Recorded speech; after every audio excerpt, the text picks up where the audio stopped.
তোমাকে দেখেছি সেই কবে, কোনো এক ভুলে যাওয়ার শনিবারে।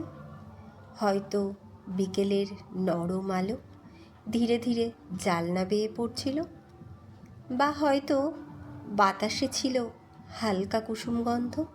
ঠিক মনে নেই যেন, শুধু মনে আছে তোমাকে দেখার মুহূর্তটা ছিল অসম্ভব শান্ত, যেন পৃথিবী আচমকা একটু থেমে গিয়েছিল। তারপর যেন 1 কোটি বছর কেটে গেল। মাসের পর মাস, ঋতুর পর ঋতু পাল্টেছে, ক্যালেন্ডারের পাতায় শুধু নতুন সংখ্যা জমেছে তুষারের মতো।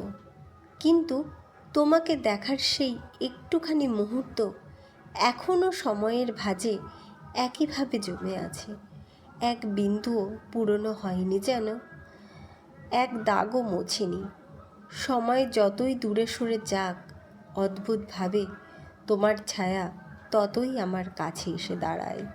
রাতের নিস্তব্ধতায়, ভোরের নরম আলোয় তোমার উপস্থিতি স্পষ্ট হয়ে ওঠে বারবার। হয়তো এই অনুভূতিটার কোনো নাম নেই, নেই কোনো সীমানা। এটাই ভালোবাসার সবচেয়ে সুন্দর একটা রূপ।